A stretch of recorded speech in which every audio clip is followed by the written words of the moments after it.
സുഭാഷിതം digital channel സമൂഹത്തിലെ വ്യത്യസ്തങ്ങളായ കാര്യങ്ങൾ ചർച്ച ചെയ്യുന്നുണ്ട്. ഇത് ചർച്ച ചെയ്യുമ്പോൾ ഡി എയെക്കുറിച്ച് കുറേ വീഡിയോസ് നമ്മൾ ചെയ്തിരുന്നു. അവസാനം ഒരു ഡി എ കൊടുക്കാൻ തീരുമാനമായി. ലീവ് സറണ്ടറിന് എത്ര കാലം എന്ന് നമ്മൾ ചോദിച്ച് വീഡിയോ ചെയ്തിരുന്നു. പങ്കാളിത്ത പെൻഷൻ മാറ്റാത്ത എന്തേന്ന് ചോദിച്ച് വീഡിയോ ചെയ്തിരുന്നു. ഇങ്ങനെ നിരവധി കാര്യങ്ങൾ നമ്മൾ വീഡിയോ ചെയ്തിരുന്നു. അതുപോലെ ഞങ്ങളുടെ മറ്റൊരു ചാനലായിട്ടുള്ള ഗ്ലോബൽ മലയാളി ന്യൂസ്, അതായത് നേരത്തെയുള്ള ഗ്രീൻ ഗ്ലോബലിലും ഞങ്ങളിത് ചെയ്തിരുന്നു. അപ്പോൾ ഭരണകക്ഷി അനുകൂല സംഘടനകൾ അതിൻ്റെ കമൻറ്റ് ബോക്സിൻ്റെ താഴെ വന്ന് ഇവനാരടാ എന്നെ ബട്ടൻ കിളവൻ എന്നൊക്കെ പറഞ്ഞ് ഒരുപാട് ആക്ഷേപിക്കുകയും ഇതൊക്കെ എവിടെ നിന്ന് കിട്ടുന്ന ന്യൂസ് എന്നൊക്കെ ചോദിക്കുകയും ചെയ്തു. ഇപ്പോഴത്തെ സർക്കാർ ആലോചിക്കുന്ന മറ്റൊരു തീരുമാനത്തെക്കുറിച്ച് നമുക്ക് ചർച്ച ചെയ്യാതെ പോകാനാകില്ല. എന്താണ് തീരുമാനം?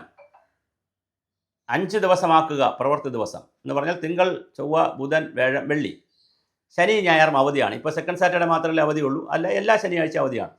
അപ്പോൾ 30 ദിവസം ഉള്ളതിൽ 25 ദിവസം വർക്കിംഗ് ഡേയും 5 ദിവസം 31 6 ദിവസം അവധിയും കിട്ടും. പിന്നെ തമാശ എന്താണെന്ന് പറഞ്ഞാൽ 10 മണി 5 മണി എന്നുള്ളത് 9:30 5:30 ആക്കുന്നു. അപ്പോൾ 1 മണിക്കൂർ സേവ് ചെയ്യും ഈ ശനിയാഴ്ച വിട്ടുകൊടുക്കുന്നതിന് പകരം. അത് നമുക്ക് ആലോചിക്കാം. കാരണം അല്ലെങ്കിൽ സർക്കാർ സംവിധാനത്തിൽ 10 മണി എന്ന് പറഞ്ഞാൽ ഷാർപ്പ് 10 ആരും വന്നിരിക്കാറില്ല. 5 മണി എന്ന് പറഞ്ഞാൽ ഷാർപ്പ് 5 വരെ ആരും ഇരിക്കാറില്ല. പഞ്ചിങ് എന്തൊക്കെ ഉണ്ടെങ്കിലും ഒരു 10:30 ആവും എല്ലാവരും സീറ്റൊക്കെ വന്നു കഴിയുമ്പോൾ ഒരു 4:30 മുതൽ പോയി തുടങ്ങും. ബാഗൊക്കെ റെഡിയാക്കി 5 മണിക്കൊക്കെ ചാടും. 5 മണിക്ക് മുമ്പേ ചാടും.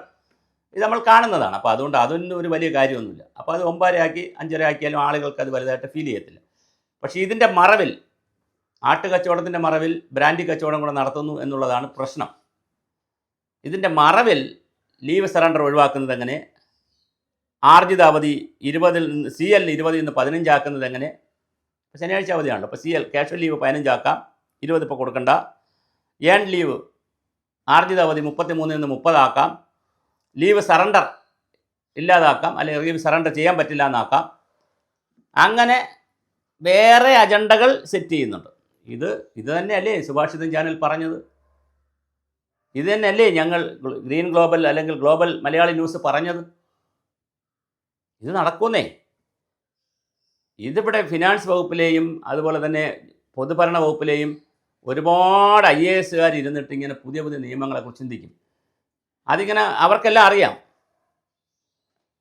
അവർക്കറിയാം ഇതിങ്ങനെയൊക്കെ ചിന്തിച്ചാലുള്ള ഗുണം. ഇപ്പോൾ കേന്ദ്ര ഗവൺമെൻറ്റിൽ അങ്ങനെയല്ലേ? കേന്ദ്ര ഗവൺമെൻറ്റിലൊക്കെ വലിയ ശമ്പളവും വലിയ ആനുകൂല്യമാണ് കൊടുക്കുന്നത്.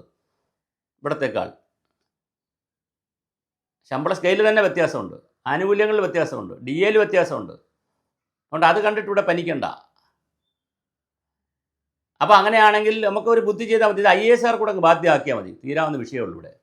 അപ്പോൾ അവരിരുന്ന് വായിക്കും, എനിക്കും കൂടെ വരുമല്ലോ ഈ കുഴപ്പം എന്ന് ആലോചിച്ചിട്ട് അവർ കൃത്യമായ ഹോംവർക്ക് ചെയ്യും. ഇതിപ്പോൾ എനിക്ക് കുഴപ്പം വരുന്നില്ല, അല്ലെങ്കിൽ ഞങ്ങൾക്ക് കുഴപ്പം വരുന്നില്ല, താഴെയുള്ളവർക്കല്ലേ. ഞങ്ങൾ 60 വയസ്സ് വരെ ജോലി ചെയ്യുന്നു. 60 വയസ്സ് കഴിഞ്ഞാൽ ഞങ്ങൾക്ക് പല പോസ്റ്റുകളും കിട്ടുന്നു, ഞങ്ങളിരിക്കുന്നു.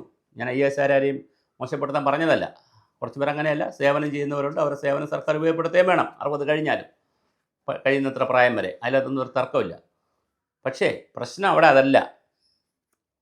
ഈ സാധാരണ ജീവനക്കാരുടെ ലീവ് സറണ്ടറിന് കവർന്നെടുക്കുക, ഏണ്ട് ലീവ് ഇല്ലാതാക്കുക, അതിൻ്റെ എണ്ണം 30 നിന്ന് 33 30 ആക്കുക, CL 15 20 നിന്ന് 15 ആക്കുക. അങ്ങനെ ഒരു കാലഘട്ടത്തിൽ സമരം നേടി പല രൂപത്തിൽ നേടിയ അവകാശങ്ങൾ ഒന്നൊന്നായി വെട്ടിക്കുറയ്ക്കുകയും സിവിൽ സർവീസിനെ അട്രാക്റ്റീവ് അല്ലാതാക്കുകയും ചെയ്യുക എന്ന് പറയുന്ന ഒരു പരിപാടി ഉണ്ടെന്ന് ഞാൻ എത്രയോ കാലമായി പറഞ്ഞു, എത്രയോ വീഡിയോ പറയുന്നു, 1ഉം 2ഉം അല്ല.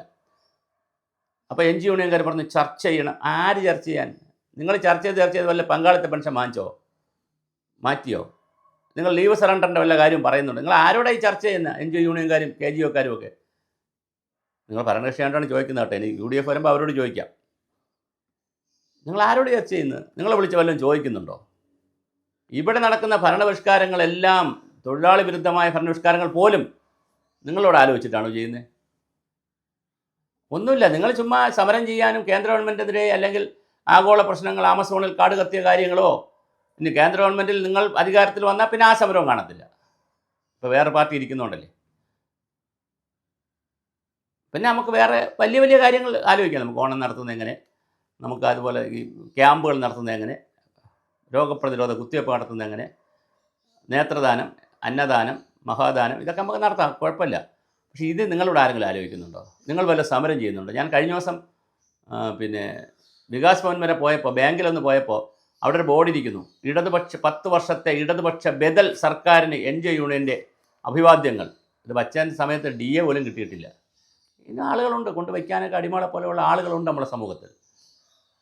DA കിട്ടിയിട്ടില്ല, പങ്കാളിത്ത പെൻഷൻ മാറ്റിയിട്ടില്ല, ലീവ് സറണ്ടർ ചെയ്യാൻ പറ്റുന്നില്ല.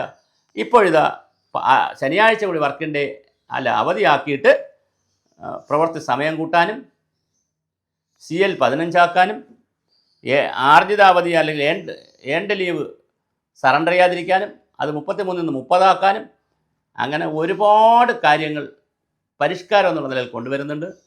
അപ്പോൾ പ്രതിപക്ഷ സംഘടനകൾ ശക്തമായ എതിർപ്പിലാണ്, അവർ നടപ്പാക്കാൻ പറ്റില്ല എന്ന് പറയുന്നു. അപ്പോഴും ഭരണപക്ഷ സംഘടനകൾ ഞങ്ങൾ ചർച്ച ചെയ്യും എന്നൊക്കെ പറഞ്ഞാണ് ഇരിക്കുന്നത്. നിങ്ങളൊന്നും ചർച്ച ചെയ്തിട്ടൊരു കാര്യമില്ലെന്നേ. പങ്കാളിത്ത പെൻഷൻ 10-20 വർഷം കൊണ്ട് ഇവിടെ ചർച്ച ചെയ്യുന്നു, കൊണ്ടുവന്നത് തന്നെ. അതുകൊണ്ട് എന്തായാലും രസകരമാണ്, കാര്യങ്ങൾ നടക്കട്ടെ. നമ്മുടെ സർക്കാർ സംവിധാനത്തെ ആകർഷകമല്ലാതാക്കി തീർക്കും എന്നുള്ളത് ഒരു വലിയ ആഗോള അജണ്ടയാണ്, വലിയ അജണ്ടയാണ്. മറ്റ് സംസ്ഥാനങ്ങളിൽ പോലും ഇതൊന്നും ചിന്തിക്കാത്ത കാര്യങ്ങൾ ഇവിടെ ചിന്തിക്കുകയാണ്. അതാണ് സങ്കടകരമായ കാര്യം. പല സംസ്ഥാനങ്ങളിൽ ഇത്തരം ചിന്തകളില്ല. ഇപ്പോൾ ചിലയിടത്ത് നടപ്പിലാക്കിയിട്ടുണ്ട്, അങ്ങനെ പലയിടത്തും പല രൂപത്തിൽ നടക്കുന്നത്. എന്തായാലും നല്ല രസമാണ്, കാര്യങ്ങൾ വരട്ടെ. അങ്ങനെ 5 ദിവസമാകുമ്പോൾ ഓഫീസിൽ 9:30 ആളെത്തി 5:30 വരെ ഇരിക്കുമെന്നൊക്കെ നമുക്ക് പ്രതീക്ഷിക്കാം. അത് നടക്കാൻ സാധ്യത കുറവാണ്. അപ്പോഴും 10 മണി 10:15 ആവും ആളുകളെത്താൻ. 5 മണിക്ക് വന്ന് 4:45 4:45 ആളുകൾ പോവുകയും ചെയ്യും.